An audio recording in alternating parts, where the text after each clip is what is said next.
আসলে ভাই আমরা যারা মুসলমান আছি তাদের কর্তব্য হলো আরেক মুসলমানের ভাইয়ের পাশে দাঁড়ানো। দেখেন ইসরায়েলে আমাদের মুসলমান ভাই কত নির্যাতন হইতেছে। আমরা সবাই তাদের সাহায্যের হাত বাড়িয়ে দিই যেন তারা একটু ভালো থাকতে পারে।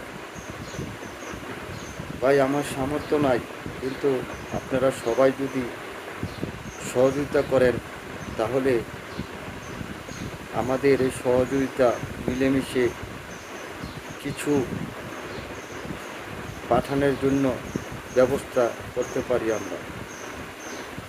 আর সবাই যদি মিলেমিশে কাজ করি তাহলে হয়তো কিছু সাহায্য তাদের পাঠিয়ে দিতে পারব।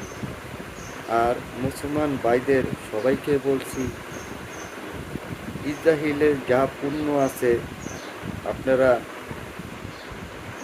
ওই পুণ্য থেকে বিরত থাকবেন, বাংলাদেশের পুণ্য কিনবেন। কারণ বাংলাদেশের পুণ্য কিনলে যেই টাকাটা লাভবান হবে ওই কোম্পানিগুলো অনুরোধ করব ওই লাভের কিছুটা অংশ তাদের সাহায্য করার জন্য। কারণ আমরা সবাই যদি বাংলাদেশের পণ্য কিনি তাহলে অবশ্যই বাংলাদেশের কোম্পানিগুলি লাভবান হবে। আর ওই কোম্পানির লাভবান হলে আমরা সবাই অনুরোধ করব যেন লাভের কিছু অংশটা তাদের সাহায্য করে। কারণ তাদের মাল যদি বেশি সেল হয় তাহলে অবশ্যই লাভ হবে, আর সেই লাভের অংশ যে কিছু তাদের সাহায্য করে। সবাই ভালো থাকেন।